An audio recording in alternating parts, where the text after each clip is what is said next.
Hola, buenas tardes, buenas noches en algunos lugares. Bienvenidos al estudio de la parashá de esta semana que corresponde a Bo, que se traduce como ven. Y previo, en la parte del estudio vamos a repasar esta conferencia, elementos cabalísticos para el pueblo de Israel, porque tenemos algunas personas nuevas interesadas en conocer de qué se trata esto. Bueno, para los que nunca han estado, una repasadita breve. Todo esto del sistema del yoga, de la meditación, se acompaña de manera excelente con algo que se llama ciencias sagradas. Y las ciencias sagradas, bueno, existen 22 ciencias sagradas. Ahorita vamos a comentar algunas de ellas. Estas ciencias son las ciencias que surgieron en la antigüedad, en todas las culturas de la antigüedad. Por ejemplo, en la cultura hindú, en la cultura egipcia, en la cultura griega, en la cultura hebrea, etcétera, etcétera. En la maya incluso, con sus diferentes nombres, pero todas ellas, esas 22 ciencias sagradas, enfocadas, cada una tiene sus técnicas, sus filosofías, sus metodologías para el desarrollo espiritual del ser humano. Todas muy eficientes, todas muy eficaces, y en algunos casos se complementan unas con otras. Entre esas ciencias sagradas está la Kabbalah, que es la que vamos a comentar hoy, la numerología, la astrología, la magia, la alquimia, eh, etcétera, el tarot también. No como ciencias adivinatorias, sino como herramientas de autoconocimiento, porque el ser humano es un proyecto que necesita descubrirse a sí mismo. Y una de las maneras en que eso se puede lograr es a través de esta ciencia sagrada y con la práctica de disciplinas como el yoga, la meditación, la alimentación natural, etcétera, etcétera. Entonces, vamos a ver el caso de la Kabbalah. Esta ciencia proviene del pueblo de Israel, precisamente, y tiene las claves para la interpretación del libro sagrado que es la Torá, el Antiguo Testamento, escrito por Moisés, el cual no es un libro religioso, sino un libro altamente iniciático, escrito por, eh, ¿cómo se llaman? Altos iniciados, versados en las ciencias ocultas, en las ciencias sagradas, y el cual este libro, la Torá, contiene las claves para la explicación, el entendimiento y el seguimiento de la evolución espiritual en el ser humano, pero también de la creación del cosmos, del universo. Bueno, entonces, ya, Reverendo, sí, adelante. perdón la interrupción, nada más para pedirle a los compañeros a los hermanos que pues, si pueden apagar sus micrófonos porque hay bastante interferencia. Ok, ok, Por favor, muchas sí, gracias. sí. Yo no lo había comentado porque no la he escuchado yo aquí, pero si alguien tiene el micrófono encendido, si lo pueden apagar, por favor. Y cuando ocupen hacer una pregunta, lo encienden, por favor. Entonces, gracias, Armando. Entonces, a ver, a ver, a ver.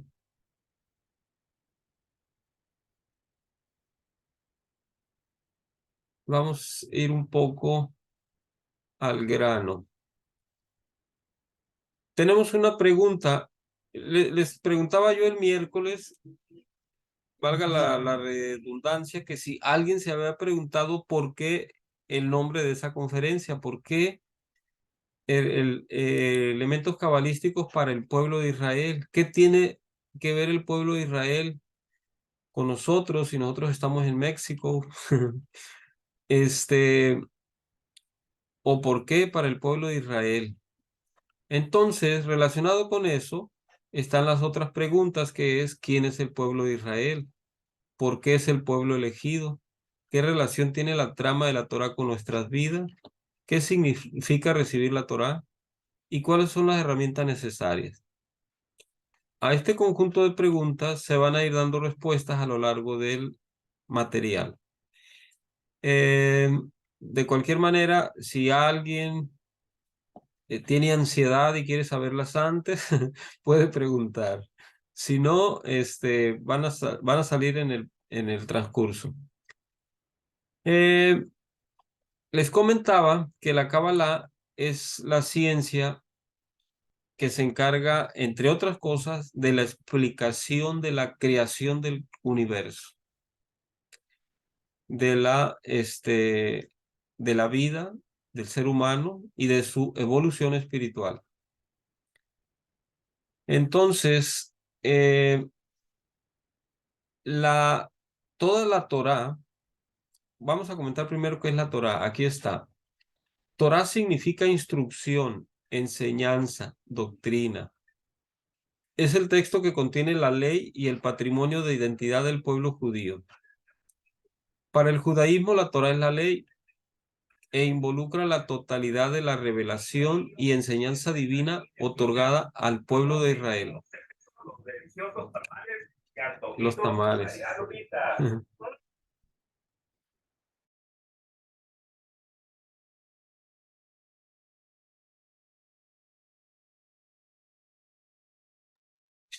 Apagué el micrófono para que no se escuchara la venta, pero quise hablar y recordé que no. Entonces, eh, para el judaísmo, dice, la Torá es la ley. Involucra la totalidad de la revelación y enseñanza divina otorgada al pueblo de Israel. De acuerdo con la tradición hebrea, los 5 libros del Pentateuco fueron escritos por Moisés, quien recibió la revelación directa de Dios en el monte Sinaí, por lo cual se define como la instrucción dada por Dios para su pueblo a través de Moisés.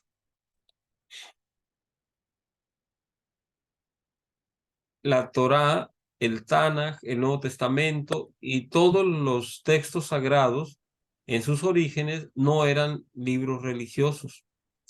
Son libros de sabiduría ancestral escritos por grandes iniciados.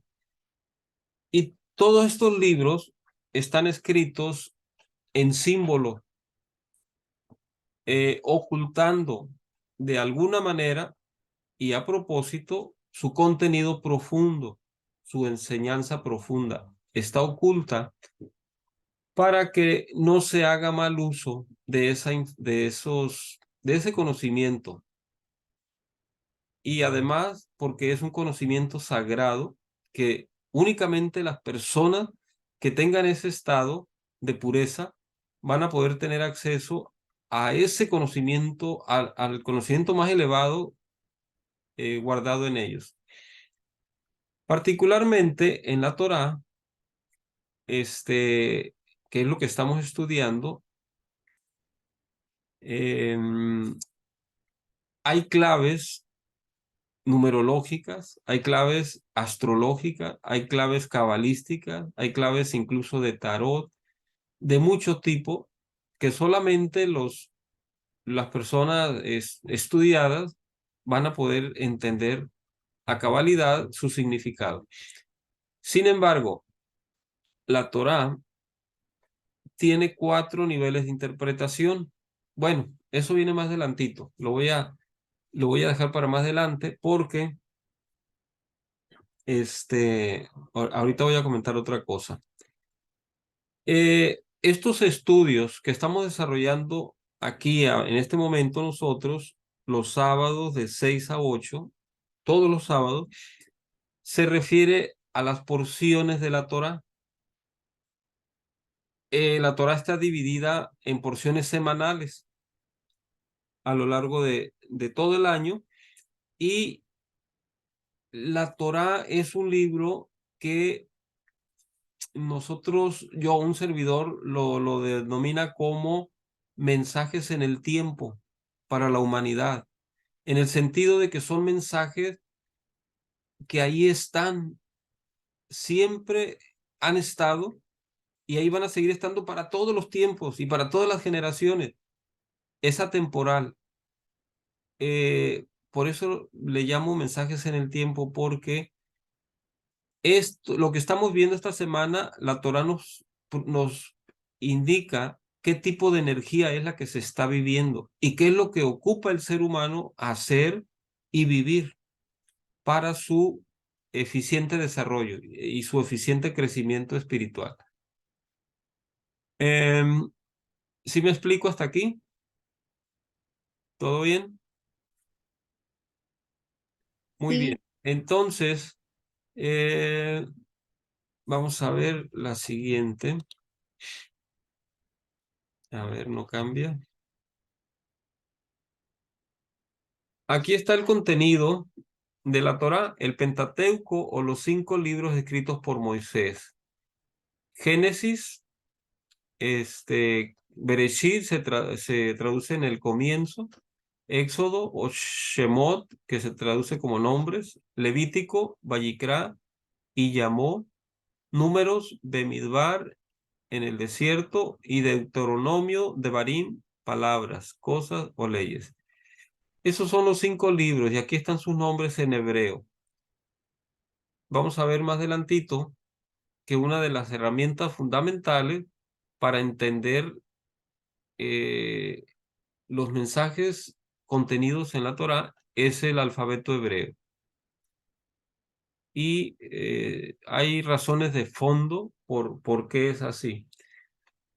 Entonces aquí dice, la primera y última letras de la Torá son la Bet de la palabra Bereshit en Génesis 1:1. Es decir, la Torá empieza con la Bet, con la palabra Bereshit, que se traduce en el comienzo, en el principio, etc. Y la última letra es la Lamed en la palabra Israel, en Deuteronomio 34:12. Juntas esas dos letras forman la palabra Lev, cuyo valor numérico es 32, porque la Lamed vale 30 y la Bet vale 2, 32. Y esto dice aquí, indicando que la Torá, a través de los 32 senderos de sabiduría, es el corazón de la creación. También vamos a comentar cuáles son esos 32 senderos de sabiduría.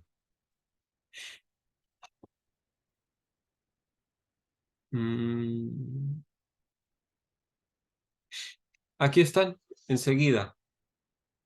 Hay un libro, el Sefer Yetzirah, que también se le conoce como libro de la formación, que es una de las grandes obras de mayor nivel y prestigio en cuanto a la interpretación o explicación cabalística de la creación. De ahí están tomados los siguientes versículos. El primero dice, con 32 senderos místicos de sabiduría, Yah, el Señor de los ejércitos, el Dios de Israel, el Elohim, el de lo viviente y soberano del universo, Dios omnipotente, clemente y misericordioso, el excelso, que mora en la eternidad, cuyo nombre es santo, diseñó y creó su universo con 3 sefarim.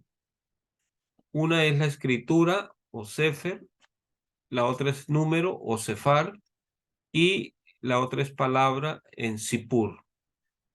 Es decir, en toda su creación, el, el, el Señor, el Creador, puso estas tres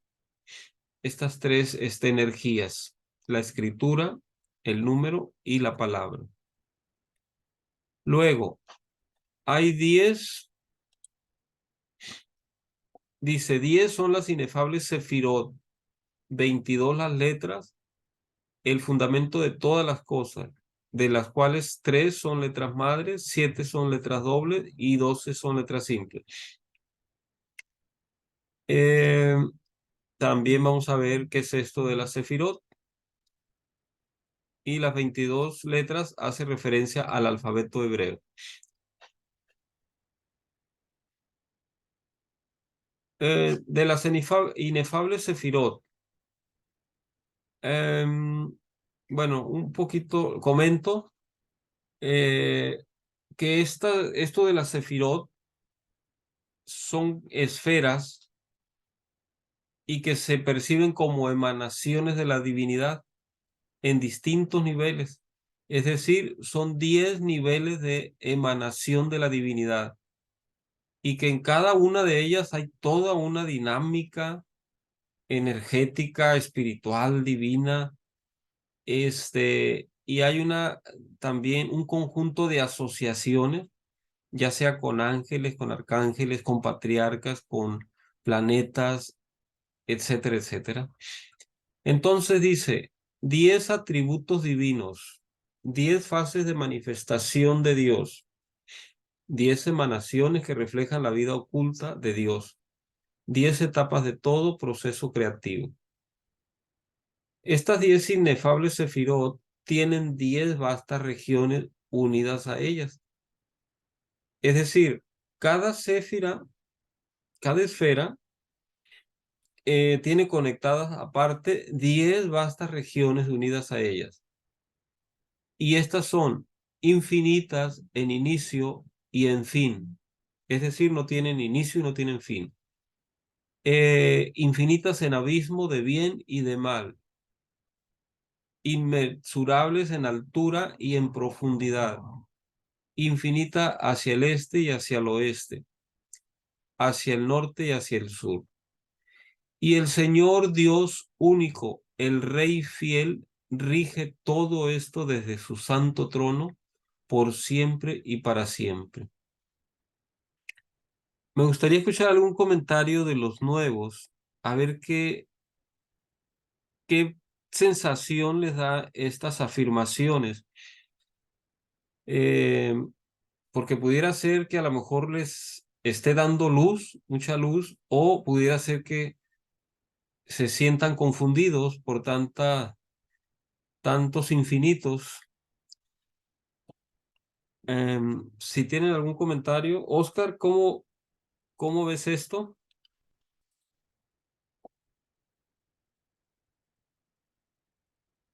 ¿Ya se nos durmió Oscar o qué? No, al final de cuentas, si se entiende nada más, es como lo que uno vive, pero es poner un orden mental de las cosas.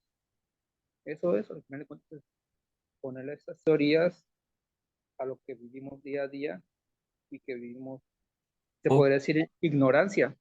ujú. A esa ignorancia le pones algo y ya empiezas a conocer realmente a ti mismo. Por eso no hay problema, todo está muy bien. Ok, muy bien, Sí, Oscar. sí, Se trata de una apertura a los mundos sutiles, a las energías, sí, a la espiritualidad. sí, Porque claro. si lo queremos ver todo desde el punto de vista racional o con la mente racional, ahí sí vamos a chocar, porque muchas cosas escapan a la razón. Aida, ¿tienes algún comentario de esto hasta aquí? No, Pedro, ¿Todo bien? o no, sí, trato de entender, Ujú. pero no, ahorita no, gracias. Muy bien. Mm. Ok, si los demás quieren comentar, también adelante. Em, mm, mm, mm. Aquí viene una descripción, ¿cómo se llama? Un poco metafórica de cómo se da esto de las esferas, de las emanaciones. Dice, primero hay un manantial luminoso, la corona, donde brilla una luz infinita, a la que llamamos el infinito o el Sof. Del manantial brota una corriente que extiende sus aguas sobre la tierra. es la sabiduría de Dios. La corriente lleva sus aguas a un gran estanque que forma el mar. Es la inteligencia de Dios. Y de este mar salen las aguas en 7 canales. Es la propia sustancia divina que se derrama por los canales o atributos llamados gracia, justicia, belleza, triunfo, gloria, realeza y fundación. Son las cualidades de las sefirot de abajo, las cuales están recibiendo esa emanación divina. Así podemos designar a Dios como el grande, el misericordioso, el fuerte, el magnificente, el Dios de victoria y aquel que es la base de todo cuanto existe.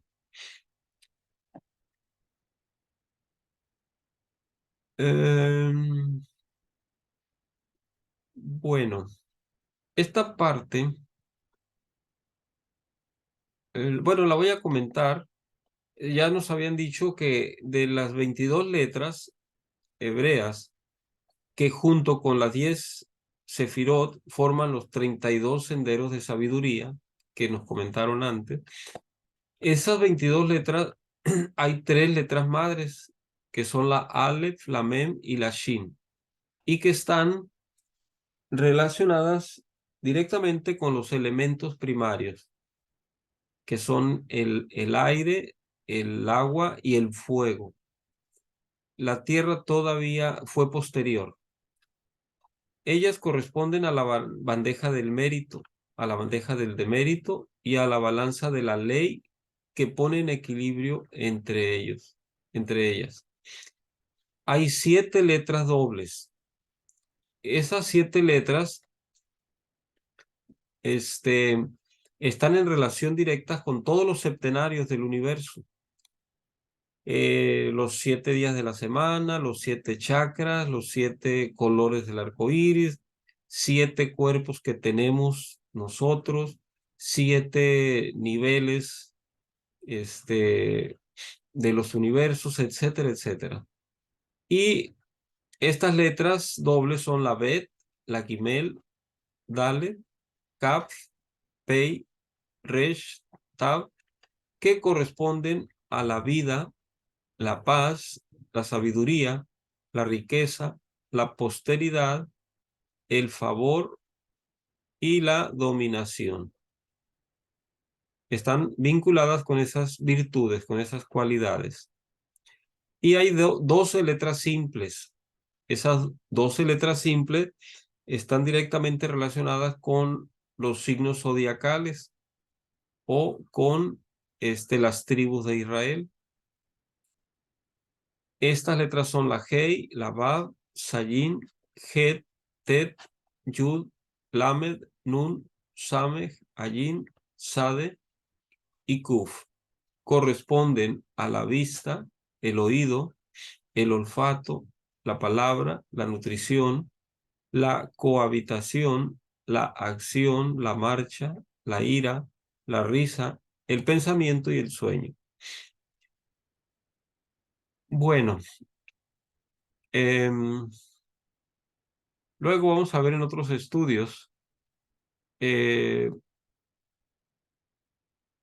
me pasó un poquito lo de arriba. También cada orificio de nuestro rostro, tenemos 7 orificios en el rostro, en la cara.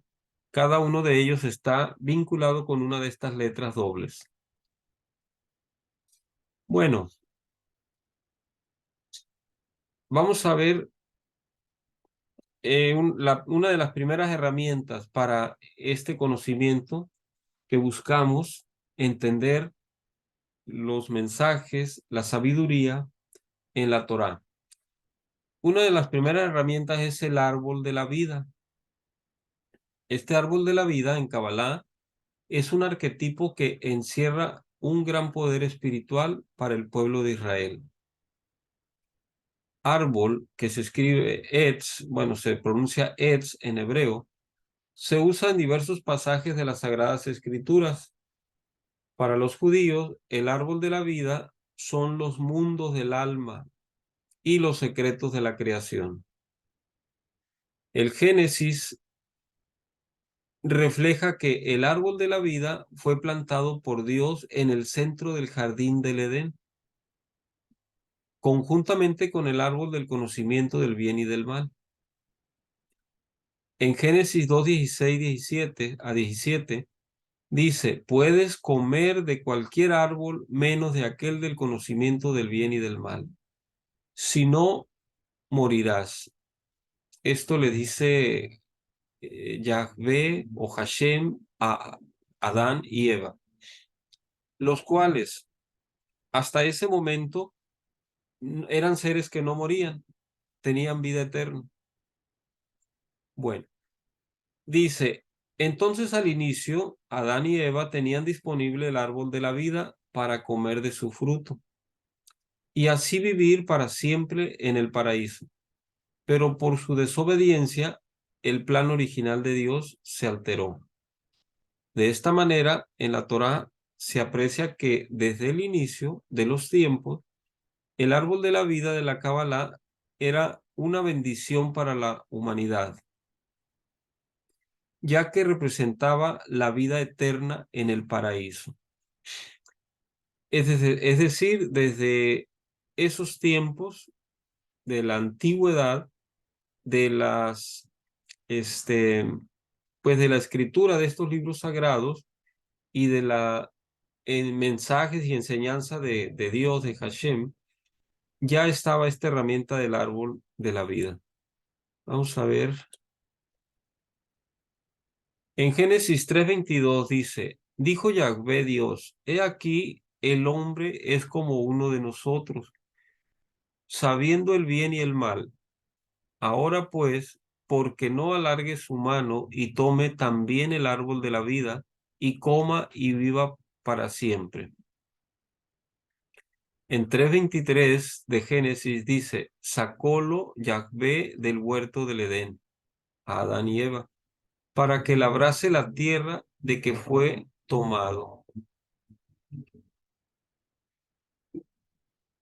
Esto lo comentamos el miércoles, pero voy a volver a hacer la pregunta para los que no estuvieron. ¿Qué querrá decir esto? Para que labrase la tierra de que fue tomado. Ya ven que está subrayado. O sea que Adán y Eva fueron sacados del huerto del Edén, del paraíso, para que labrasen la tierra de que fueron tomados.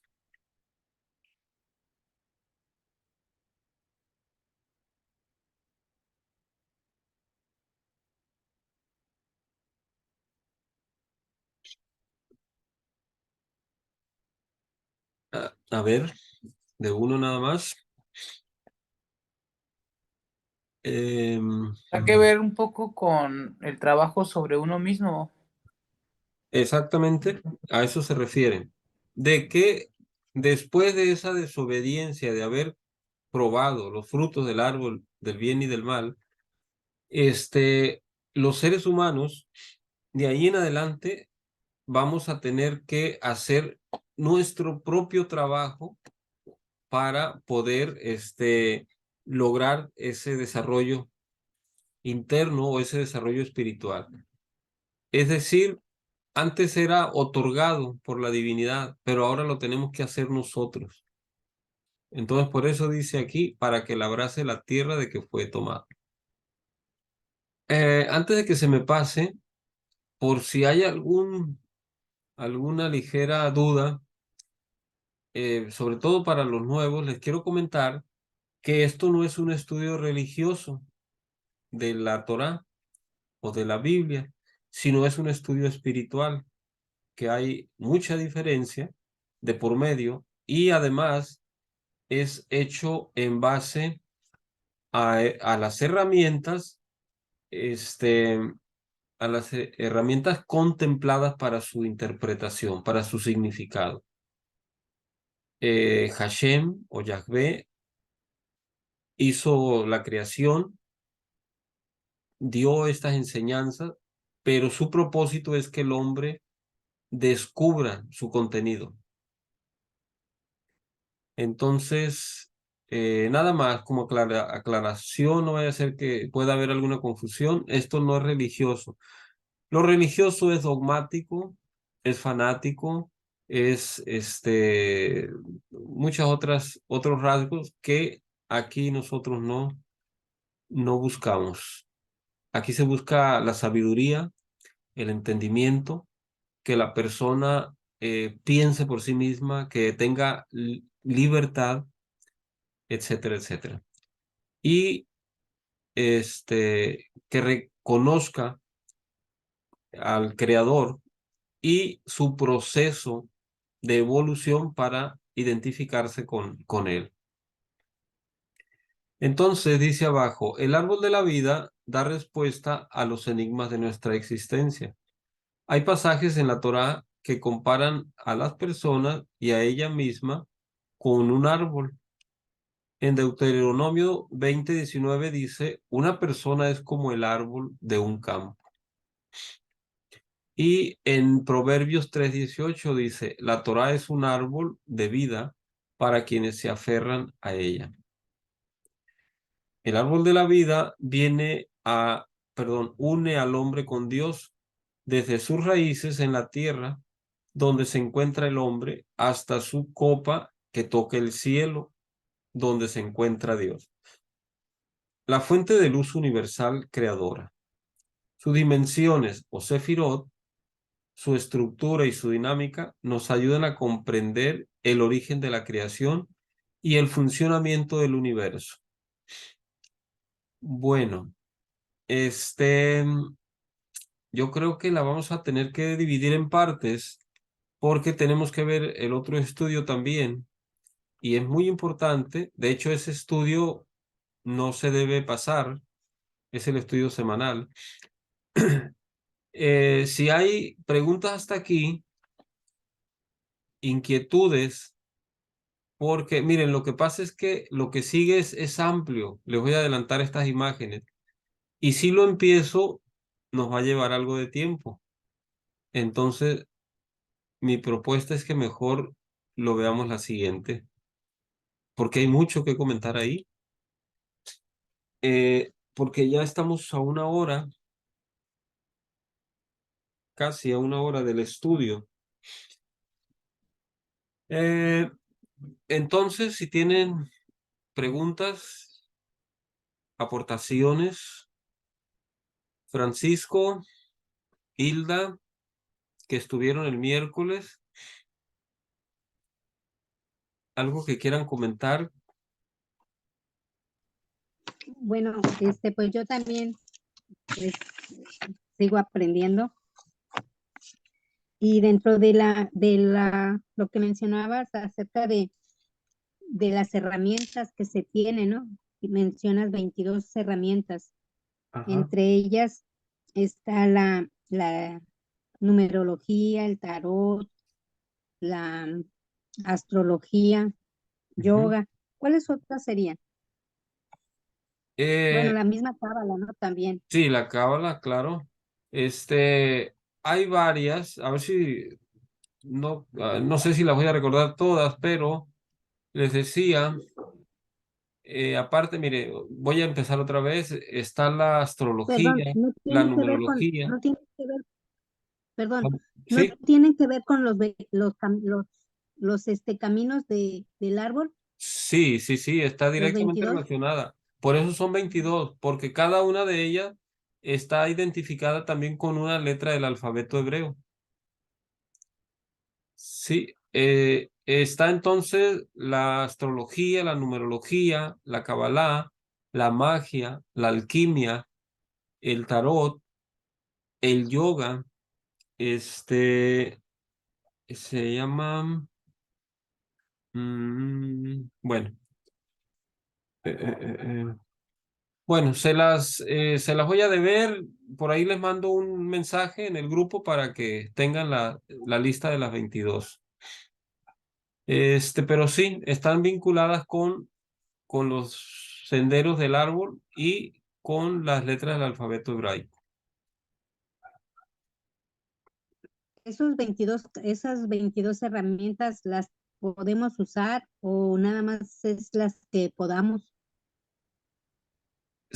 De hecho, bueno, hay algunas que son de alguna manera secuenciadas. Quiere decir que necesitamos de unas primero para poder acceder a otras que son algo más elevadas.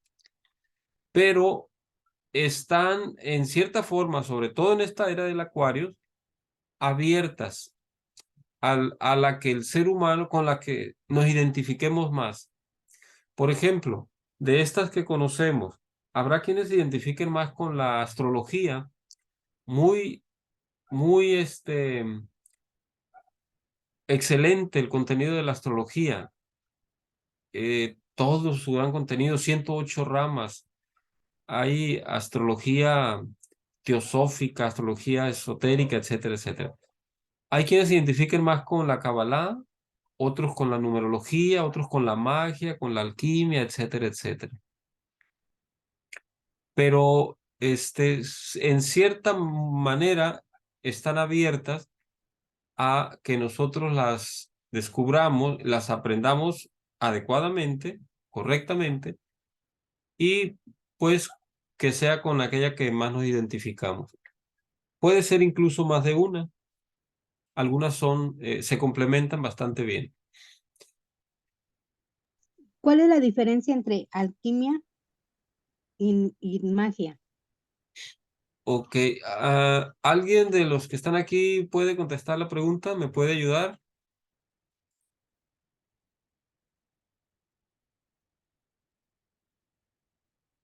A la una,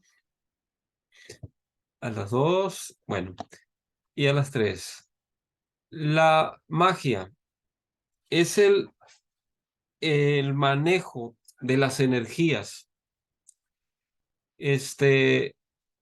Las energías que existen en todos los niveles de la creación también, del universo, del cosmos. Por ejemplo, un maestro que hace su ceremonia cósmica, se dice que es un mago. Él está sirviendo como puente, bajando las energías superiores del cosmos a estos niveles, a estos planos, para compartirlas con nosotros. Y eso es un ejemplo de magia. Es el aprender a manejar los elementos y sus transformaciones unos en otros. La alquimia, sí tienen algo de vinculado, de relacionados. La alquimia es la transmutación también de los estados densos en los estados sutiles de las cosas. Por ejemplo, en la antigüedad se decía mucho que había que transmutar el plomo en oro, ¿lo recuerdan? Y de hecho todavía se usa, que se debe transmutar el plomo en oro. El plomo es un metal denso, pesado, de color algo opaco, y el oro es un metal muy fino, de una gran brillantez y una gran calidad interna. Bueno, pero esta afirmación de convertir el plomo en oro es simbólica. No tengo aquí a la mano una imagen, pero vamos a ubicar el primer chakra en la base de la columna, en la región sacra, imagínenselo. Y a lo largo de toda la columna están ubicados los 7 chakras hacia arriba. El segundo está encima de las vértebras lumbares, el primero se llama Muladhara, en la base de la columna, el segundo Swadhisthana, encima de las lumbares, el tercero, Manipura, en el plexo solar, el cuarto en el timo, Anahata, no, perdón, Vikuda, no, el cuarto es el de corazón. Anahata está bien, reverendo. Sí, ¿verdad? Sí. El quinto es Vikuda, el del verbo en la garganta. El sexto es Agna, acá en el entrecejo. y el séptimo Sahasrara en la coronilla. El asunto es que el primero es regido por Saturno y por el metal plomo, entre otras cosas. Y el último, Sahasrara, es regido por el Sol y por el elemento oro. Entonces, cuando se dice en la alquimia que hay que convertir el plomo en oro, se refiere a transmutar, a elevar toda esa energía densa de la base de la columna hasta la energía más sutil que es arriba en la coronilla. Es decir, transmutar la energía sexual. Dicho de otra manera, ¿no? Pero es todo un proceso, todo un trabajo. Bueno, a ver si no la confundí más, Hilda. No, está bien, muchas gracias. Ok. La explicación muy amplia, muy amable. Muy bien. Eso es así a grosso modo, lo que es la magia y lo que es la alquimia. Bueno, voy a pasar al otro material. Si tienen preguntas de esto antes de pasar al otro material, si no, lo cambio. Oscar, ¿no tienes preguntas?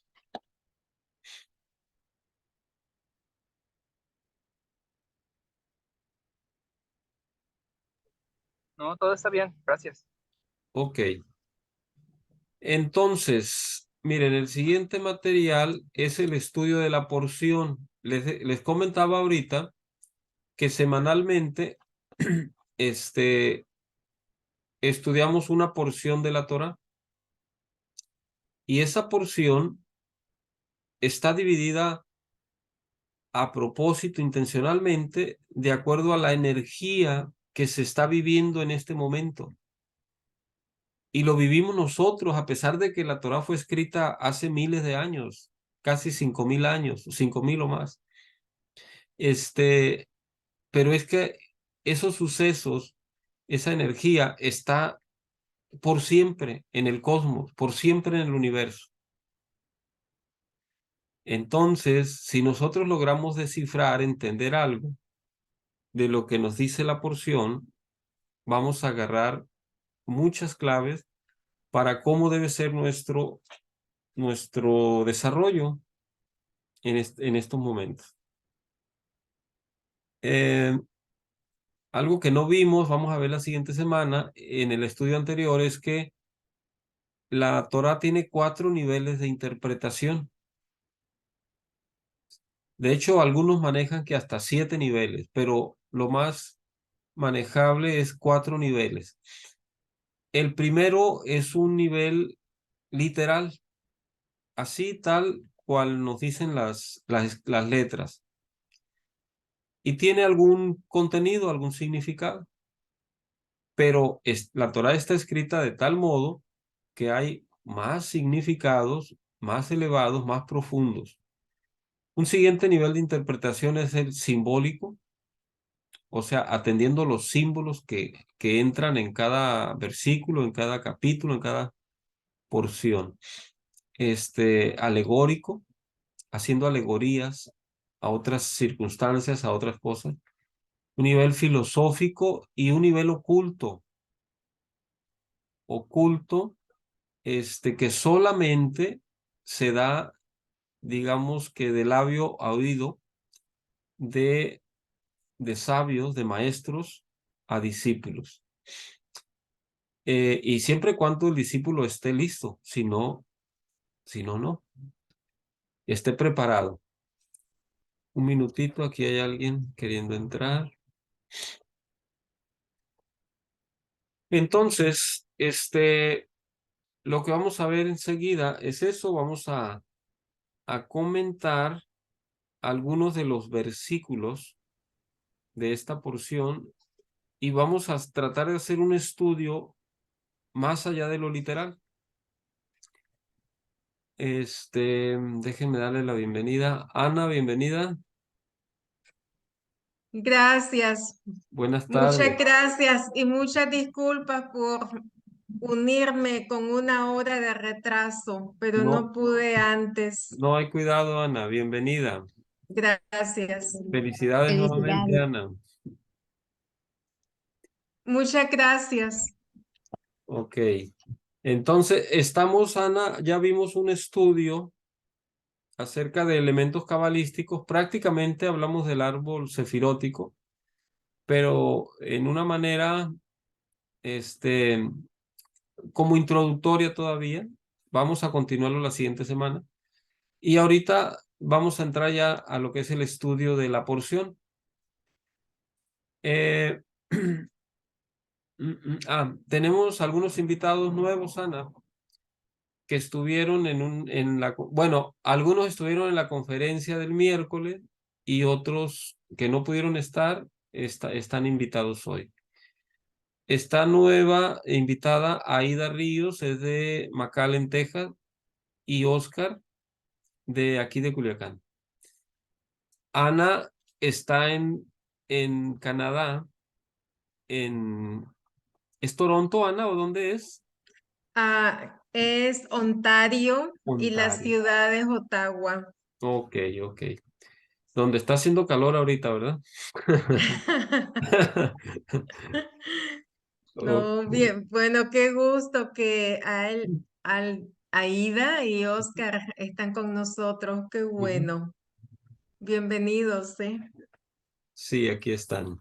Gracias. Ok. Gracias. Entonces, antes de poner el estudio, preguntamos quiénes leyeron la porción, porque les voy a comentar a los nuevos, durante la semana se está enviando los versículos que se debe leer cada día para completar la lectura de la semana. Y se van haciendo comentarios en el grupo, en un grupo que tenemos. Para este sábado, venir a hacer el estudio, ya digamos el resumen de la semana. Sucede que la porción empieza los domingos y termina los sábados. Entonces, ahorita vamos a hacer el estudio, la síntesis, el resumen de lo que se estudió en la semana. Entonces, de los que están aquí, ¿quién leyó la porción y qué experiencia tuvo, qué impresión le dejó? ¿Qué nos pueden compartir?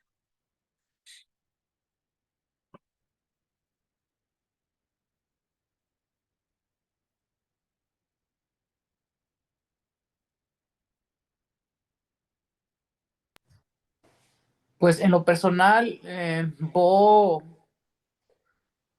eh, me hizo sentir un poco como el faraón, Ajá, que a pesar de las pruebas que uno llega a tener, en este caso las plagas, uno vuelve a reincidir, uno vuelve a caer como en lo mismo, endurecer el corazón, dice ahí la así, pareja. correcto. Y no es hasta que llega un movimiento, algo más fuerte, ya sea una enfermedad o una catástrofe, no sé, de cualquier tipo, que pues como se dice coloquialmente, pues agarramos la onda. Ujú. Entonces sentí pena por el faraón. Leyendo el Midrash de esta paracha, ahí como que amplía mucho más, ¿no? La cuestión que leemos en la Biblia. Y me gusta leer el Midrash porque precisamente profundiza un poco más por el faraón. Entonces, ahorita pues me va cayendo el 20 de que pues más bien es como, pues yo también tengo un faraón, tengo un Egipto también, Ujú. y que muchas veces es mi faraón el que no me permite, pues, hacer tantas correcciones, pero antes no me daba cuenta y ahorita ya estoy percatándome un poco más. Y es precisamente darme cuenta, es como difícil, incluso doloroso, porque es como el ego dando patadas de ahogado, pues, ¿no? Es como si no eres Jesús Armando Carvajal, ¿quién eres? ¿No? Entonces me vuelven esas preguntas filosóficas, pero sin embargo ya no quiero esa esclavitud, ya no, estoy tratando de precisamente de salir de mi Egipto y que los patriarcas que hemos visto en todo Bereshit, en todo el Génesis, pues empiecen a tomar las riendas y entrar más en este proceso de hacer conciencia y de tener una vida pues más, más conectada con, con la divinidad. Y bueno, eso por un lado, y también para cerrar el comentario, recuerdo cuando era niño una vez, bueno, aquí en Hermosillo es el desierto y pues casi no llueve. Entonces, cuando llueve, hay tormenta eléctrica y eso, pues es muy poco común, es muy poco común. Incluso aquí en Hermosillo hay una tradición de que cuando llueve dejamos de trabajar, porque nos ponemos a ver la lluvia y yo recuerdo desde chiquito que así era, ¿no? Y todavía hasta la fecha. Entonces hubo una ocasión en que llovió muy fuerte, hubo muchos truenos, estuvo bastante, yo recuerdo esa noche y sí, cierto, o sea, el cielo tronó bastante duro y toda la noche. Y recuerdo al día siguiente a los adultos platicar con una amiga de mi madre que decía de que pues que tuvo mucho miedo. Y dice la señora, hasta que me acordé de que Dios existe. Y se me quedó grabado se me quedó grabada esa frase. Y ahorita con toda esta paracha, pues me recordó esa experiencia que la señora, que no es hasta que una plaga o hasta algo que nos mueve internamente, es cuando nos atrevemos o queremos un cambio, pues, ¿no? Entonces, eh, eso es lo que me ha dejado Bo en esta semana. Gracias por permitirme compartir. Al contrario, gracias a ti, Armando, y tu comentario muy ilustrativo, muy bueno, gracias. Antes de darle la palabra a alguien más, quiero así brevemente un recuento de lo que estamos viendo en esta porción, por si alguien, por ejemplo, Oscar, no, no, no ubica esta situación. Les comentaba que semanalmente vamos dándole secuencialmente estudio a la Torá. En este momento vamos en la parte en que el pueblo de Israel termina siendo esclavizado en Egipto debido a, pues, a situaciones que se dieron en el pasado, ¿no? De que hubo hambruna a nivel mundial y el pueblo de Israel tuvo que irse a Egipto a, a conseguir alimentos y tierras y etcétera, etcétera. Pero posteriormente se quedó el pueblo de Israel ahí y se reprodujeron bastante bien, poblaron bastante el territorio egipcio, incluso llegaron a ser riqueza, muchos israelitas llegaron a ser riqueza. Vamos a comentar más adelante que de hecho muchos no querían dejar a Egipto porque ya tenían ellos sus negocios, sus tierras para ese entonces. Bueno, pero eh, llegó el momento en que fueron esclavizados por el faraón, al grado de que padecían mucho, les exigían demasiado, los castigaban demasiado y y Y Hashem, el creador, como es su pueblo, el pueblo de Israel, el pueblo elegido, él quería liberarlos de esa esclavitud. Y por eso es que envía a Moshe, a que hable con el faraón y deje ir al pueblo de Israel. Pero el faraón se niega varias veces y Hashem le manda no nada más ni nada menos que 10 plagas, todas enormes, de diferentes tipos. Y sin embargo, el faraón, Dios mismo decía, vuelve a ir con el faraón porque yo endurecí su corazón para que no los deje ir. Fíjense bien, hay ahí como una paradoja, una contradicción aparente, ¿no? De que Dios los quería liberar al pueblo de Israel, pero a la vez endurecía el corazón del faraón para que no los dejara ir. ¿Sí se ve?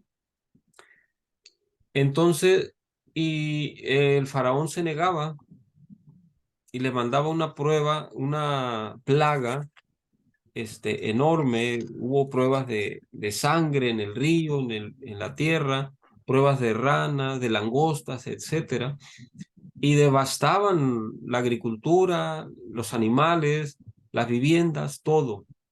Pero el faraón se resistía a dejar ir al pueblo de Israel. Bueno, un poco hasta ahí. Lo que quiero comentar es que desde la perspectiva de los estudios que hacemos nosotros, todo esto es simbólico. El pueblo de Israel significa algo, el faraón significa algo, Egipto significa algo. Así, brevemente, el pueblo de Israel, y por eso se llamaba la conferencia así, representa aquellos seres espirituales que andan en la búsqueda de su evolución precisamente espiritual. Son aquel conjunto de iniciados, ¿sí? Que buscan su evolución, su desarrollo y su conexión con el Creador. Pero para ello tienen que pasar una gran cantidad de situaciones, ¿sí? Pruebas, calamidades, acusaciones, etcétera, etcétera. Y Egipto, Egipto representa toda la cuestión material, toda nuestro ego, toda nuestra oscuridad, que es precisamente de lo que somos esclavos. Y el faraón representa, entre otras cosas, pues, nuestra mente, por ejemplo, nuestro cuerpo, nuestras emociones, etcétera. Entonces, ya que tengo el uso de la palabra y el tema, comento lo siguiente. Estas plagas que Dios mandó a Egipto y advirtiendo al faraón, aparentemente parecen ser castigos, pero se aclara que no son castigos. En estas obras, como las que mencionó Armando, el Midrash, el Zohar, en otras obras así que explican a la Torá, los sabios nos comentan, nos explican que no es un castigo, sino que era algo necesario para llegar a romper. Cada una de estas plagas, 10 plagas, tiene que ver con las clipot o cáscaras que encierran a la luz de las sefirot, que son 10. Entonces, Dios tenía que mandar esas catástrofes para lograr romper esa concha, esa cáscara, y hacer que emanara esa luz interior. Por eso él endurecía el corazón del faraón. ¿Para qué? Para poder llegar a ese nivel de algo extremo que pudiera romper esas clipot esas conchas, esas cáscaras que frenan la luz. Para los que tienen poco en esto, sucede que el creador, Hashem, siempre está enviándonos su luz. Pero nosotros tenemos obstruidos por ahí en una o varias áreas esas esferas de emanación, esas sefirot. Tenemos puestas conchas en torno a ellas y la luz no entra, se atora. Bueno, ya podemos comentar más acerca de eso. Bueno, era nada más para poner en contexto la situación, porque estamos hablando del faraón, de la esclavitud de Egipto. Ahora sí, si alguien más quiere comentar su experiencia con la lectura de la porción. Ana, adelante. Sí, muchas gracias, Pedro. Yo estuve leyendo lo que recibía de parte del hermano Francisco y precisamente la parte de los clipot, porque sí, el ejemplo de la cebolla y sus capas, yo encuentro que es un ejemplo bien apropiado personalmente. Y en relación a la parasha, es la parte, prácticamente es ya la última de las plagas, cuando mueren todos los primogénitos. Ajá. Y también encuentro de que la posición del faraón una y otra vez, Ajá. y también cómo se deja influenciar, ¿no? Porque en determinado momento o al comienzo es como que se cede y después no, de vuelta a su posición inicial de no dejar salir al pueblo de Israel. Entonces, eso me lleva a cuestionarme y a preguntar acerca de mi propio faraón y acerca de mi propia ah, resistencia a fluir, a soltar, a muchas cosas. Pero sí, la parte que más me impactó fue la de las clipot, que es cierto que no es parte en sí no está como uno de los versículos de la parasha. Sin embargo, por lo que está mencionado en el Zohar, si no me equivoco, am, y mi experiencia personal que he tenido estando en México, estos días pasados me dio bastante oportunidad para interiorizar Ya vámonos. y leía lo que nos mandaba el hermano Francisco, pero pues no podía comentar porque tenía que ir hasta donde estaba la casa de los maestros para que hubiera internet. Ajá. Pero sí, todo este proceso de las plagas ha sido bien impactante, a pesar que lo he leído otras veces, pero sí, siempre hay algo nuevo. Y personalmente a lo que me llama es a un cuestionamiento interno y continuar pelando esa cebolla, continuando con toda la mejor disposición y enfocando mis energías a ese aspecto de ir ir descubriendo más áreas que necesitan luz dentro de mí. Es prácticamente todo. Gracias. Ok, gracias, Ana.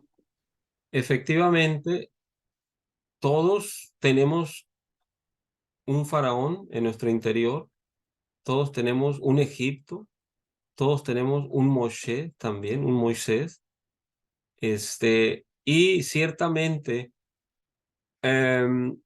esas experiencias, esas resistencias repetidas que presentaba el faraón, tienen que ver también directamente con nuestras prácticas, de que cuando tenemos un problema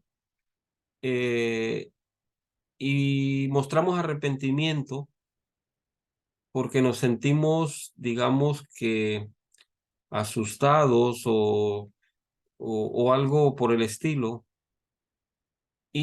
pero una vez que estamos bien nuevamente, volvemos a reincidir, como lo comentaba también Armando.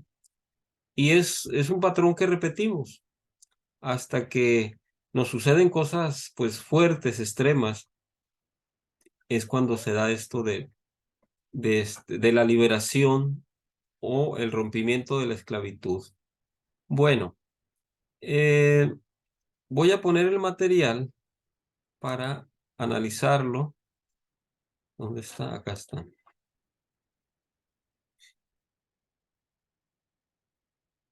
¿Ya se mira?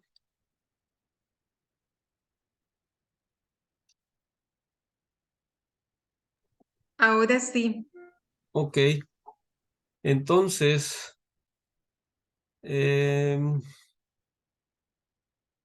aquí está un poquito, necesito moverlo hacia acá, un poquito más pequeño. No, ahí está. Entonces, es para Bo, que se traduce como ve o ven. Dice, ven al faraón. Ajá, ven al faraón. Le dice Hashem a Moisés, pues yo endurecí su corazón y el de sus siervos para mostrarles mis señales y para que dé cuenta en los oídos de tus hijos, para que cuentes en los oídos de tus hijos y del hijo de tu hijo lo que hice en Egipto, con las señales que puse ante ellos, para que sepan que yo soy Yud Hei Bab Hei.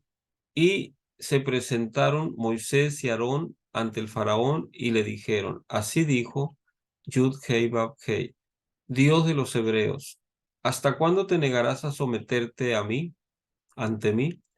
Deja ir a mi pueblo para que me sirva. Entonces, Egipto es nuestro cuerpo. La salida de Egipto representa la liberación de la conexión con la materialidad. Fíjense bien, la liberación de la conexión con la materialidad para llegar a la tierra prometida, que es el mundo espiritual. En esta porción encontramos las 3 últimas plagas, que en total fueron 10, porque el árbol de la vida, de todas las sefirot, tiene a su vez 10 sefirot internas. Es el esquema que les mostré ahorita de 10 esferas, pero cada una de ellas tiene un árbol completo dentro de ellas, o sea, las otras 10 sefirot. Malkut, la última esfera de abajo, está vinculada con nuestro mundo físico, se le llama el reino, el mundo de la concretización, donde se concretan las cosas. Dice Malkut, que es el mundo de Ashia, este mundo tiene 10 sefirot que están encerradas en 10 cáscaras que ocultan su luz interna.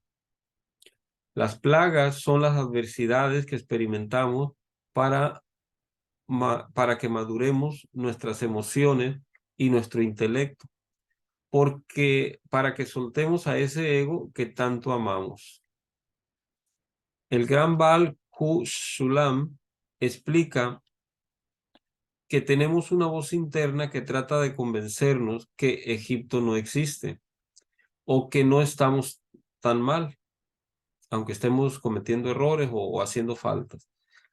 Cuando somos un poco más espirituales y ya sabemos que todo lo de afuera es un reflejo de nuestro interior, así estemos bien nosotros, seguimos justificándonos porque no logramos ver nuestra implicación en el ambiente que nos rodea.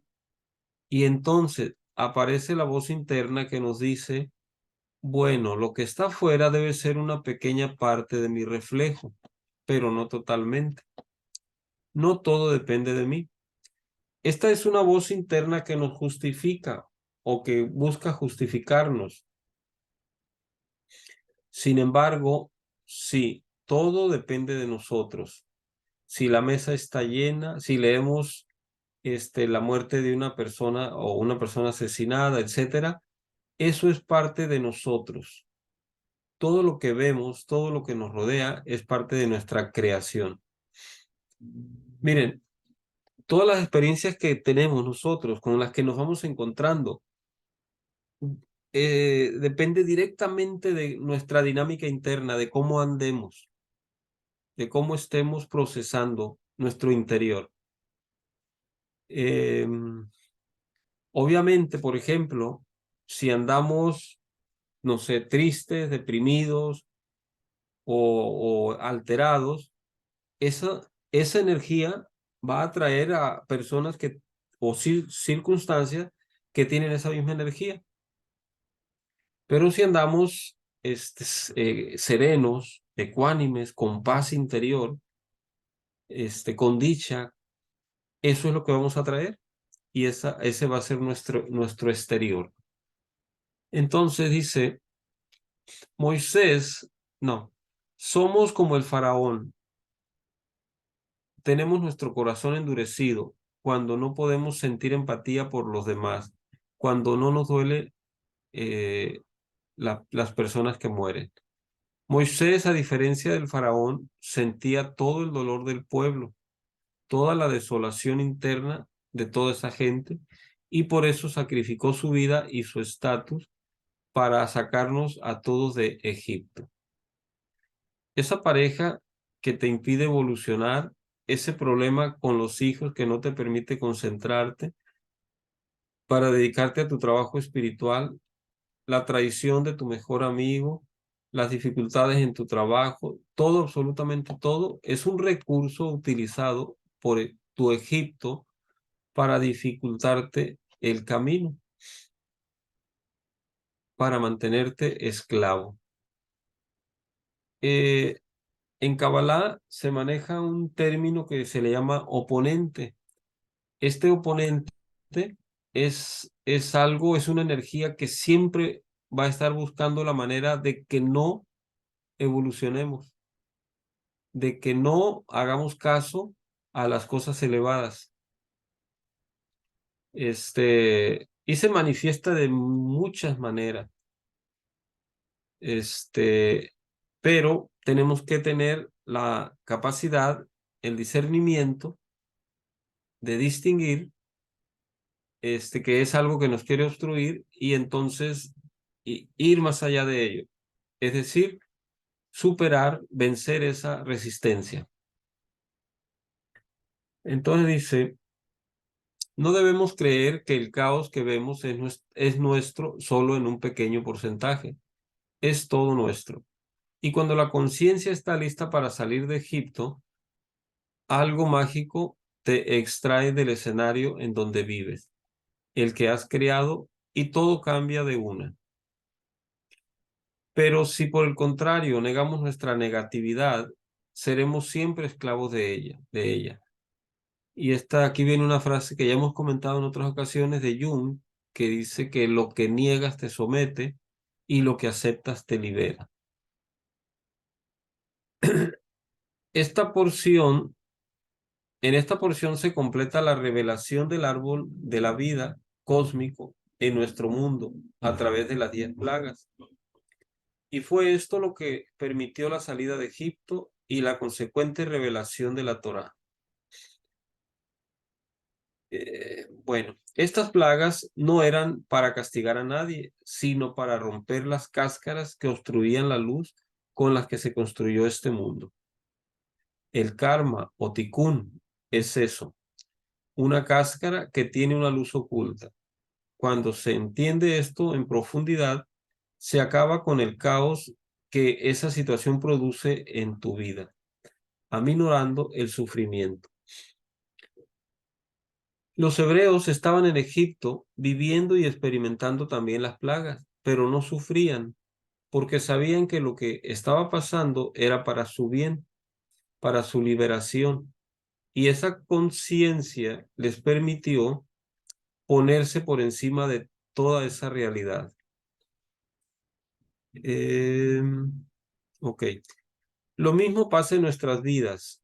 Si podemos comprender que los problemas, las enfermedades, las tristezas, las decepciones son todos retos para sacarnos de la esclavitud de este sistema material o de nuestra propia oscuridad en la cual dormimos, entonces nos pondremos por encima de todo ese dolor. ¿Algún comentario hasta aquí?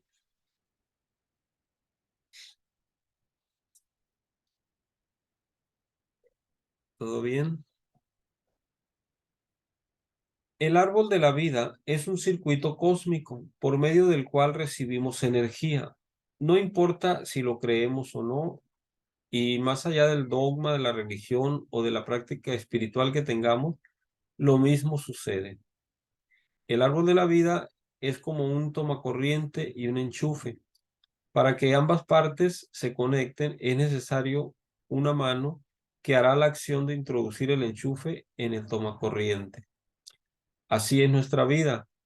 Solo el tipo de acciones que realizamos harán la diferencia. O se vive la vida para conectarse todos los días en el tomacorriente, o simplemente se vive la no existencia. Y será la vida quien nos empujará a hacer la conexión. No hay opción.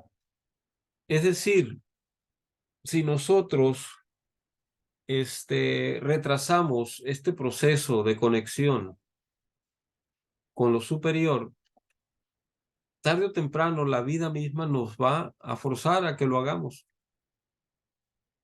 Pero es diferente si lo hacemos, si somos conscientes y lo hacemos voluntariamente. Bueno, la no existencia es la ausencia de comprensión de que todo lo que vemos proviene del mundo de la creación, de la luz. Se llama no existencia porque hasta que esto no entre en nuestro fuero interno, estamos en constante desconexión con la fuente.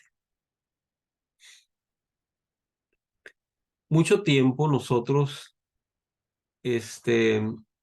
pasamos desconectados de la fuente y esa es la causa por la cual sufrimos, por la cual carecemos o nos sentimos vacíos, etcétera, etcétera. Pero es hasta que llega el momento, hasta que descubrimos, hasta que nos cae el 20, de que estar conectados con la fuente es lo que nos va a proporcionar ese crecimiento, esa satisfacción, esa paz interna, esa felicidad. Ok, la salida de Egipto implica la liberación de las limitaciones. Por eso, hablar de ello o escuchar sobre ello nos recuerda e impulsa a trabajar sobre nosotros mismos, a no dejar que la desidia consuma el espacio-tiempo que tenemos en cada encarnación o cada año que hacemos estas lecturas. No deberíamos de dejar pasar, de desaprovechar esas oportunidades. Esta parashá llama la atención sobre tres de los principales sentidos: el oído, el habla y la mirada. Parashá se traduce como porción. No es coincidencia que aquí se relatan las tres últimas plagas, ya que Bo es una palabra que tiene el 3 como valor numérico. Está formado por la Bet, que es 2, y la Aleph, que es 1. Estos tres sentidos se relacionan directamente con el neocórtex, el hemisferio derecho del cerebro y el hemisferio izquierdo. Fíjense, tres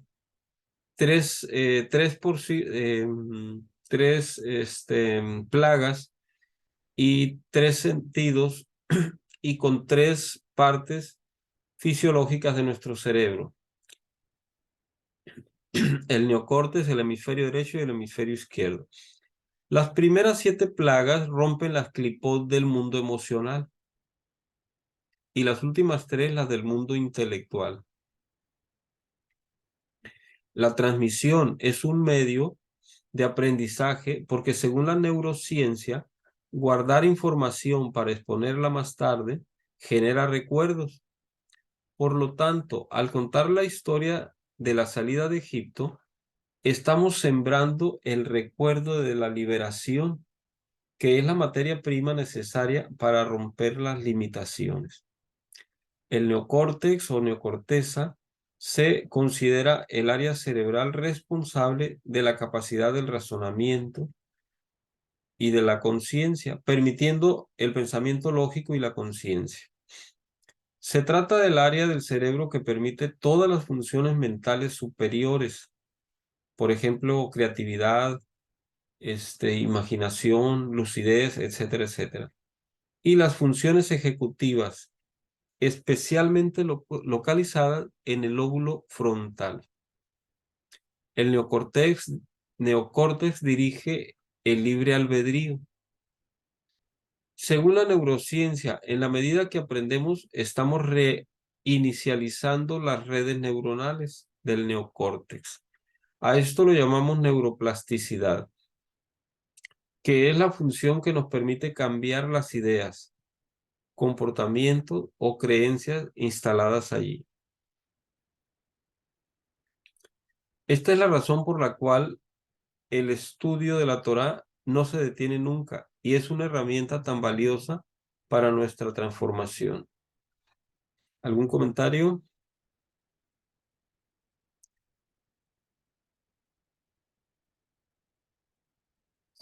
Digo, ¿alguien me puede ayudar a leer un poco, por favor? Sí, con gusto, Pedro. Gracias, Ana. Enseña la Gemara que los ojos son el espejo del alma y sus lagrimales, que son sus orificios, son puertas forradas de clipot. En otras palabras, lo que vemos que forma parte del derecho que tenemos al libre albedrío afecta a nuestro cerebro. El libre albedrío puede llevarnos a Dios, a la Sefirá de Keter, o hacernos descender al mundo de las Clipot.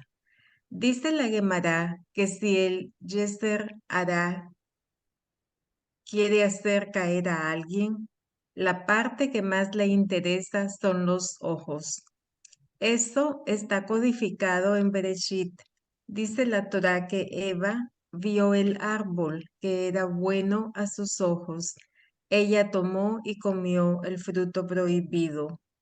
De hecho, Rab Namha de Ana, Breslov, ¿me permites, sí, Ana, un comentario? sí, Disculpa. no hay cuidado. Es que en relación a esto, que está codificado en Bereshit, como se comenta aquí, dice la Torá que Eva vio que el árbol era bueno a sus ojos. Este término que está arriba, ¿dónde quedó? Ya no se ve. El Yetzer hará, se traduce como la inclinación al mal. Y esa inclinación al mal utiliza mayormente el sentido de la vista para hacer su efecto. Por eso fue que puso ante los ojos de Eva y de Adán el árbol del fruto del bien y del mal. Nada más quería aclarar eso del significado de Yetzer Hara. Adelante, Ana. Gracias. De hecho, Rab Namham de Breslov dice que cuando vemos aquello que está prohibido ver, afectamos a nuestra alma. y que a través de la mala mirada desarrollamos el deseo y las pulsiones animales. En otras palabras, revenimos a ser infrahombres. Qué interesantísima esta parte. Sí, Bueno, ¿verdad? todito. Ujú. Estas pulsiones animales están en nuestra memoria primigenia y es a través de la evolución y el desarrollo integral del ser humano que las hemos controlado. En otras palabras, mirar lo prohibido nos hace descender. Mirar lo prohibido tiene que ver con la sexualidad, las imágenes pornográficas, las formas insinuantes de las mujeres o de los hombres, etc. Por eso existe la misma de los Sid, que el hombre, quien es el más sensible de caer en las garras del Yetzer Hará, debe formar la letra Sad al pasarse los Sid por los ojos y al besarlos luego. La forma de la letra Sat, que es la letra que identifica al justo, refleja los dos ojos con la boca. Continúo, ¿no hay ningún comentario? Sí, para también comentar a qué se refiere esto de la mitzvah de los tzitzit. Este, son, son unos mantos que se utilizan en el pueblo judío que tienen, ¿cómo se le llama esto? Hilitos colgando, tiene un nombre, pero se me va. Mm, Bueno, el caso es que son unos mantos que utilizan para hacer unos tipos de oraciones y hacer este trabajo de esta mitzvah. Y se lo pasan, como dice aquí, por los ojos y lo besan y etcétera. Es un ritual. Ujú. Adelante, Ana. Gracias. Por otro lado, Napman explica que hay dos cosas principales que el Yetzer Hará utiliza para hacernos caer en las clipot. La primera es la comida. Explica que el ser humano perdió el maná que caía del cielo porque se quejaba constantemente. Lo curioso es que el maná tomaba el gusto de lo que quería ingerir. Es decir, que si alguien quería comer carne, el maná tomaba el gusto de la carne. Pero como no se veía que era un pedazo de carne, los individuos sentían insatisfacción y por eso se quejaban. El maná reparaba el momento de comer del fruto prohibido, puesto que su reparación era trabajar para alimentarnos. Ganarás el pan con el sudor de tu frente. Hoy en día no nos ganamos el pan con el sudor de nuestra frente para reparar el pecado original, sino para reparar la pérdida del maná debido a lo quejosos que fuimos.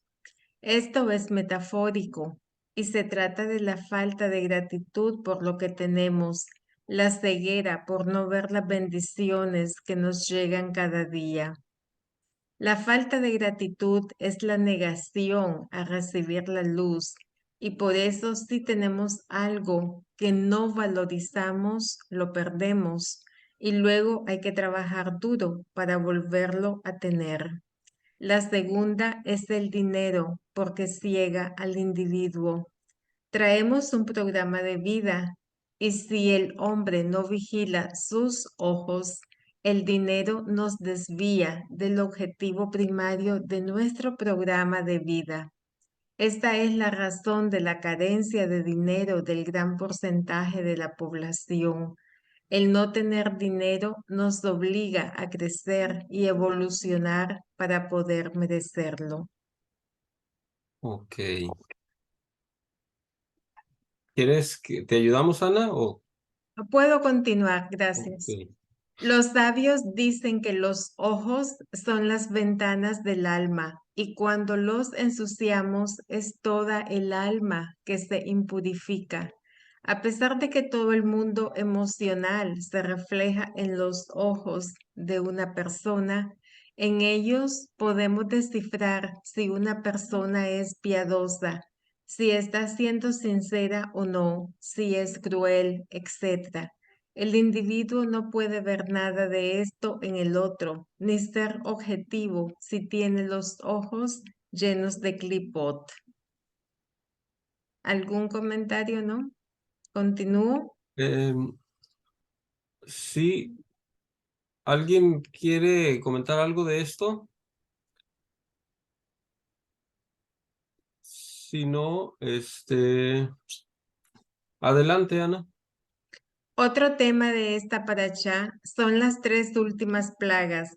Hashem podía acabar con Egipto de una sola vez. Sin embargo, siguió un proceso de 10 plagas. Esto codifica el proceso de limpieza de Clipot de las 10 Sefirot para cambiar el estado de nuestras limitaciones. Las últimas 3 plagas eran las langostas para destruir todo el poder agrícola de Egipto, porque la mayoría de los hebreos no querían irse de Egipto. Pensaban que ahora que los egipcios estaban destruidos, ellos tomarían el poder sobre este grandioso país. Hashem tenía entonces que acabar con toda la economía del país. Luego de esto vinieron los 3 días de oscuridad que sembró el terror. Sin embargo, esta era solo para los egipcios. El Midrash dice que los hebreos tenían en sus ojos la luz original de la creación, aquella que duró 36 horas. Sus ojos entonces eran como linternas de visión nocturna.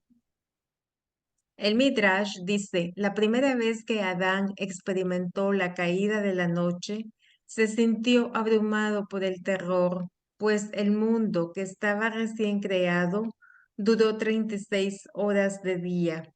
De repente cayó la noche y Adán no entendió. Entonces este miedo impactó en su psique, dejando una impronta que ha sido transmitida de generación en generación. Para los egipcios el sol era el gran dios, así que 3 días de oscuridad implicó una anulación total de Ra, imponiendo así la supremacía del Dios único, invisible. Un comentario, Ana. Aquí hay algo importante. Estuve leyendo yo por ahí en otro material. El faraón, bueno, miren, el faraón no es el malo de la película. No es necesario. De hecho, lo que hizo el faraón era necesario también para que se diera este proceso del rompimiento de las clipot, o de las clipot. Se dice que el faraón era un personaje, era un gran astrólogo. De hecho, él predijo que la salida del pueblo de Israel al desierto iba a haber mucha sangre, mucho derramamiento de sangre. Y dicen los sabios que ciertamente ahí estaba una estrella que indicaba eso, pero que Hashem logró darle otra vertiente a esa sangre a través de la circuncisión, del Brit Milá. El asunto es que, como dice aquí, ellos tenían, ¿dónde está lo del dios? Para los egipcios el sol era el gran dios. Y el mismo faraón se anunciaba como el amo del universo. No se menciona esto en los versículos, pero de ahí el asunto de que Dios, Hashem, quería acabar también con esa situación de que el pueblo de Israel lo reconociera únicamente a él como el único Dios verdadero. Porque, como dice un poquito más arriba, había muchos hijos de Israel que ya no se querían regresar, ya estaban bien implantados ahí en Egipto y querían quedarse. Entonces, por eso fue necesario acabar con todo para que a partir de ahí ya sí quisieran salirse. Adelante, Ana. ¿Cómo no? Por esto, Shabbat simbólicamente es 24 horas de luz. Encendemos las velas de Shabbat 18 minutos antes de la caída de la noche, antes de que aparezcan las 3 estrellas en el firmamento. Y terminamos Shabbat para pasar a los días de la semana también con luz a través de la ceremonia de la Abdalá, que se hace con la ayuda del fuego de una vela, que sirve como puente de tránsito entre el día de Shabbat que termina y la noche del día de la semana que comienza. Dice el Midrash que la Averá de Adán sucedió 6 horas antes de Shabbat y a pesar de ello Dios le dio 2 piedras y le enseñó a encender fuego con ella, que solo pudo hacer al terminar el día. Es así como a la salida de Shabbat, Adán realizó la primera ceremonia de Abdalá. Arriba dice la haberá de Adán, se refiere a la transgresión de Adán, sí, del fruto prohibido. Así, adelante. Por último, la muerte del primogénito. El faraón mismo era uno de ellos. Así que cuando vio la certitud de la plaga, decidió liberar al pueblo. No hay nada que nos pegue más que la muerte. En la plaga de la muerte, el faraón corrió al sector de Goshen, que era donde vivían los hebreos, y que al encontrar a Moshe, éste le dijo que gritara con toda su fuerza que liberaba al pueblo. Así él lo hizo. Su voz se amplificó y fue escuchada en todo Egipto. Y esto detuvo la plaga. Por eso fue el único primogénito egipcio que sobrevivió. ¡Wow! Eso yo no lo sabía. Ajá, Perdón, sí, sí, Pedro, por adelante, él. adelante. Pero qué bellísimo. No solamente a nivel literal, sino a nivel alegórico, todo lo que, la potencialidad que tiene. Claro, sí, sí, sí. No, perdón. Y en lo que significa que haya quedado vivo el faraón, ahorita viene ahí enseguida. Cabalísticamente, el primogénito significa la cabeza de la personalidad ególatra. No podemos superar nuestras limitaciones si esta encabeza nuestras acciones. Que el faraón siguió vivo quiere decir que tenemos esta amenaza potencialmente. Somos nosotros los que tenemos que extraer fuerzas para ponerla a nuestro servicio y no que seamos nosotros que estemos a su servicio. A ver, comentarios. Esto está tiene profundidad muy importante.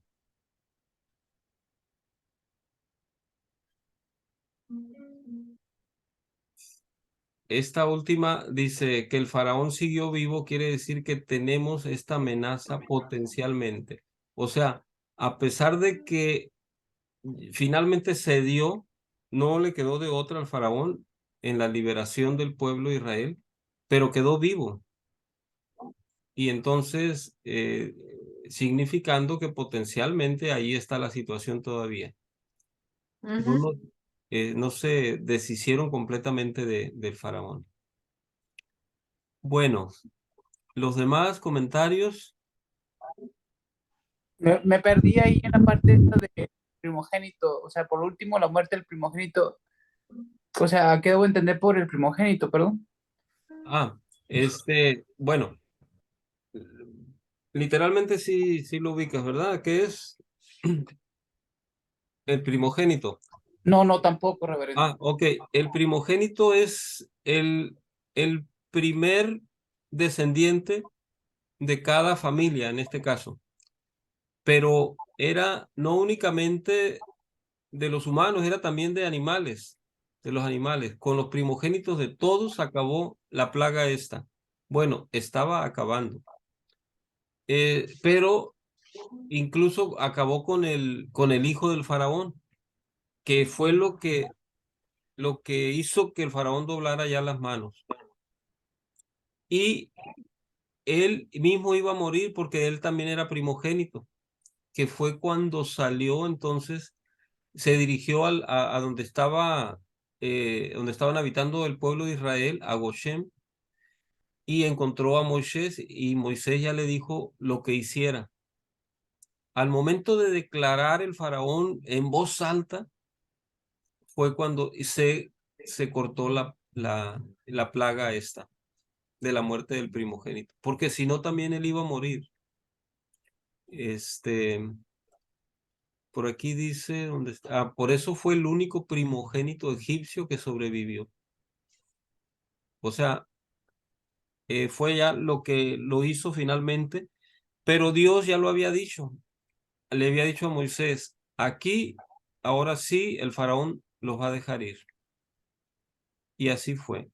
Miren, como dice por ahí más arriba, Dios podría haber acabado de una con todo esto, pero él quería ilustrar, por un lado, su poder y por otro lado, la necesidad de pues, esas 10 catástrofes para romper esas 10 conchas, esas 10 clipot, y hacer que aflorara la luz interna, que es precisamente a lo que se refiere la liberación de la esclavitud. ¿Sí?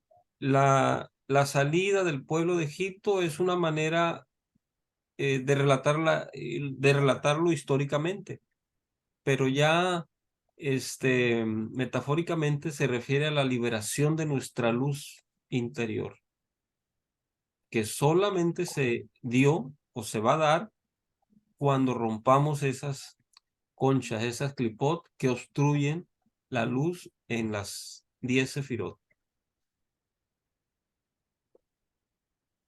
¿Sí está bien, Armando, o algo más? Sí, gracias. Ok.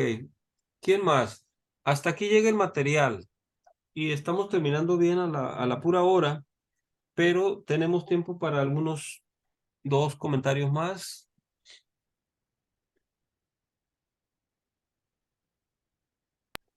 Pues realmente la parashá de esta semana es muy fuerte, muy ilustrativa de los procesos que estamos viviendo, de cómo hay esa resistencia, ¿no? Bueno, yo pensé en mí, en esa disposición, pero que de repente, pues me freno Ajá, y que en un momento dado también esta mente o esta cabeza es lo que me impide meterme de lleno, ¿no? A este proceso evolutivo.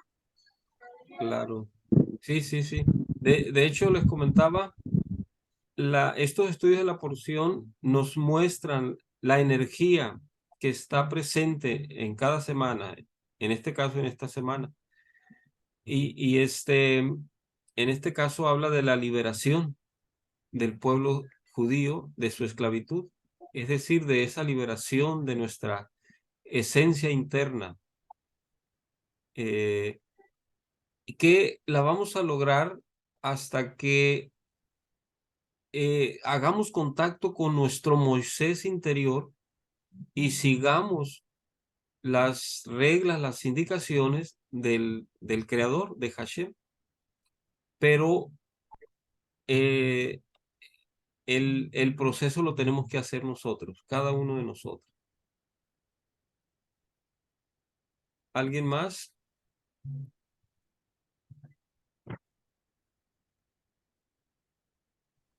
Pedro, el faraón entonces comentaba que viene siendo nuestro ego.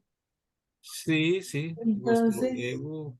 él queda vivo porque pues ahí está nuestro ego y entonces podemos sacarle provecho, pero cuando está a nuestro favor, o sea, cuando nosotros mandamos en el ego y no cuando el ego manda en nosotros. ¿Es por Claro. eso?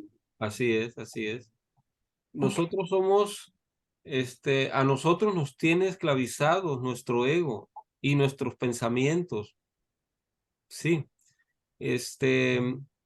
pero a veces, en muchos casos, ni siquiera nos damos cuenta. O en otros casos, estamos cómodos así. No queremos hacer el esfuerzo, el trabajo de la liberación. Pero hay una situación. Mientras no rompamos con esa esclavitud, pues no vamos a ir más allá, no vamos a crecer espiritualmente. Y entonces, ¿qué viene siendo, por ejemplo, cuando sentimos una corazonada de X cosa? Por decir, voy por un camino y ay, es que algo me dice que me vaya por el otro lado y es porque a lo mejor acá me va a pasar algo, un accidente X, y entonces yo hice caso. ¿Hay quién nos está hablando? ¿Quién nos está dirigiendo en ese tipo de corazonadas? Porque a veces son bien fuertes. A mí me ha pasado que no hago caso y híjole, hubiera hecho caso porque pues era el camino correcto. ¿Qué pasa ahí? Pues tenemos varios aspectos nosotros internamente. Está, por ejemplo, desde nuestra alma, que está siempre viendo por el bien de nosotros, buscando nuestra luz. Está también nuestra parte astral, que a veces en algunas personas tiene la capacidad de ir un poco adelante de nuestro cuerpo. No sé si me explico. Y puede darse cuenta de algunas situaciones. Pueden ser varias cosas. Está también el hecho de que hay seres que nos guían. Hay ángeles, aunque nosotros no los estamos reconociendo cotidianamente, pero hay seres superiores que nos están orientando, nos están guiando y nos indican una decisión. Ya, ¿Sí? ok, gracias. Ok. Bueno, Francisco, ¿algún comentario? ¿Todo bien? Ok. Entonces, pues muchas gracias a todos por sus comentarios, por sus participaciones, por su asistencia. Nos comunicamos cualquier cosa por el grupo. Francisco, una pregunta.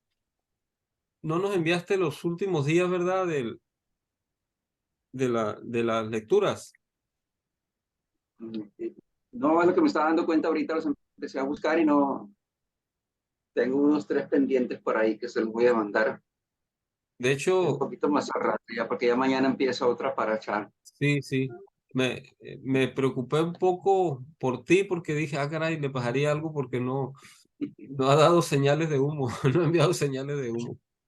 Ok. No, es que aparte de lo que estoy haciendo, pues tuvimos ahí estas dificultades con las mascotas. Ah, Anduvimos envueltas y eso ok.